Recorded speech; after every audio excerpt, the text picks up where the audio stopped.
તો ગુજરાતમાં તાજેતરમાં જ ગ્રામ પંચાયતોની ચૂંટણી યોજાઈ હતી અને તેમાં નવા સરપંચો ચૂંટાયા, જેમાં નસવાડી તાલુકાની ડણી જૂથ ગ્રામ પંચાયતમાં એક મહિલા સરપંચ ચૂંટાઈને આવ્યા, પરંતુ તેમણે સરપંચ પદનો ચાર્જ જ સંભાળ્યો નહીં.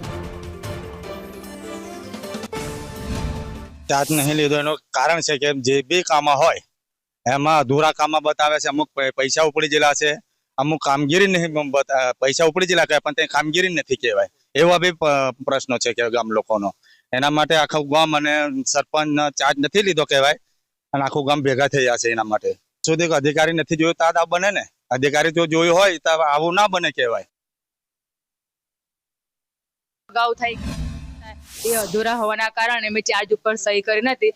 તો મારી સરકારને એટલી જ માંગણી છે કે જે આ કામ અધૂરા રહી ગયા છે એની પૂર્તતા કરવામાં આવે. હા, એમાં તો રજીસ્ટર લેવલે તમે જોવા જાવ તો હળહળતું કૌભાંડ જ છે કહેવાય, કારણ કે અમુક જે કામો છે રજીસ્ટરમાં બતાવે છે પરંતુ જમીન લેવલે થયેલા નથી, અને અમુક જે કામ છે એ રેકોર્ડમાં લીધેલા છે તેમ છતાંય બાકી બોલે છે. હજુ કામ છે એની ગ્રાન્ટના જે પૈસા છે ઉપડી ગયેલા છે, પરંતુ જમીન લેવલે કામ બિલકુલ દેખાઈ રહ્યા નથી. છોટાઉદેપુર જિલ્લાના નસવાડી તાલુકાની ડણી જૂથ ગ્રામ પંચાયતના સરપંચે ચાર્જ નથી લીધો.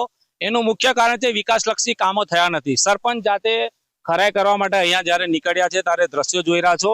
આ ખાસ કરીને જે જગ્યા છે એમાં ખાસ કરીને વાત કરીએ તો ડ્રેનેજ લાઇનના જે કામો છે, અંદાજિત જે વાત કરીએ તો આરસીસી રોડ થી લઈને જે અલગ અલગ કામો છે એમાં મિલકત રજીસ્ટર પર જોયા બાદ જે 45,21,000ના કામો છે એમાં ખરેખર જે કામો છે એ હાલ સ્થળ પર દેખાતા નથી. ખાસ કરીને આ સરપંચ જાતે આ મિલકત રજીસ્ટર લઈને નીકળ્યા છે.